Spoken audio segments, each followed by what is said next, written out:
Well, Diane Keane and Matthew Chambers, who you saw there, they join us now. Diane, you've been in Doctors for 8 years. Yep, nearly. Nearly 8 years. When you started, and it sort of started quite slowly and quietly, didn't it, Doctors? And then all of a sudden you got 2 million people watching. I know, every day. That's the extraordinary thing. Yeah, I mean, I only went in for 3 months. Just to sort of, you know, be the sort of very unpleasant ex-wife of Christopher Timothy. And Chris has left and I'm still here.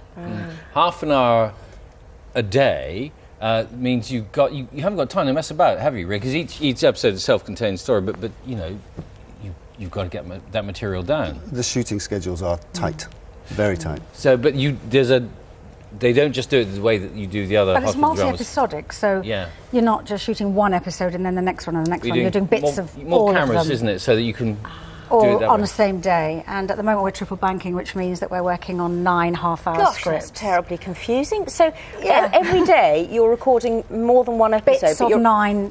Can be any one of 9 episodes. Bits of 9, yeah. So how do you know where you are?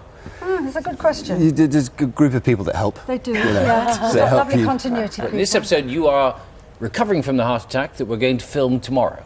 Exactly. Almost. Yeah. Gosh. No, it can be like that. It can really be like that. Yeah. And the lovely thing about Doctors as well is you can drop into it and see an episode, and because it is self-contained, it's not like a soap. You don't feel, oh no, I don't know where we are with this now. It's not. It isn't a soap. Self-contained drama. It is. It's a drama because it has a complete story every day, and the guest artists come in. We have some wonderful guest artists. We've had such incredible people come up, and you know, Stephanie Powers was doing it, and you know, we had Brian Blessed. We've had.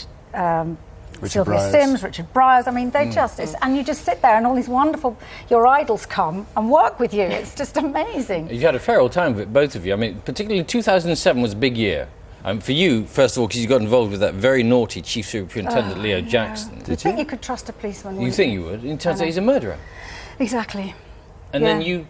But swindled, wasn't there a that you would...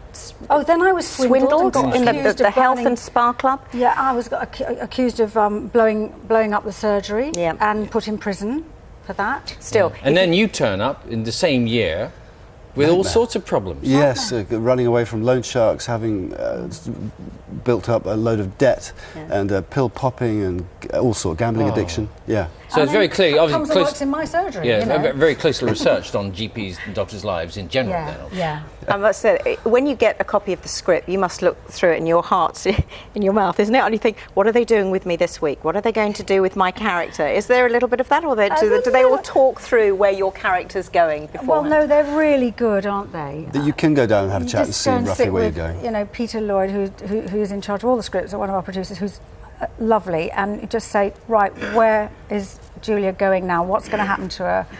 You know, and you've got an idea of... When you have to produce so many episodes in a week, though, do you have difficulty remembering the lines? Not really. Not really, because you're doing it and you're doing it and you're doing it. It becomes easier. And in fact, really, you pick up the rhythm of your character, especially after it's so long. And when it's hard to learn, it's usually because it's written in a way that your character probably wouldn't speak, and so it's maybe can just you tweaking. extemporize? Can you sort of make it up as you go along? No. No, I mean not entirely. I have to say that. Change the words. Do you know what I mean? Yeah, I mean it might be the tweaking of 1 or 2 words, which just makes all the difference, and then it just flows. And you, Diane, would like to see Doctors perhaps have a more prominent slot in the BBC One schedule, wouldn't you? I would. I absolutely would. I think, well, it started out as a baby programme, as a training programme, actually, for all sorts of people, from camera runners upwards, you know, and it's outgrown that, well and truly outgrown it, and it's become a fully fledged adult standalone drama. So did you think it was an experiment, really, to It started out, as I understand it, as an experiment, really, to use for training people and a first ever English daytime Pick show. a slot then. Monday to Friday. You've got to pick a half hour, Monday to Friday, BBC One schedule. Where do you want to be? Well, 6:30, 7. No, You want 8:30? Yeah, I think we've got to go somewhere after they've eaten, sat down quietly. That's Maybe when we 9 want o'clock, them. in fact. 9 9 o'clock. Perfect. Okay, good. Well, I'm sure the bosses are watching. BBC One controller watching this You'll be morning. hearing from them one way or the other. You'll be hearing from them.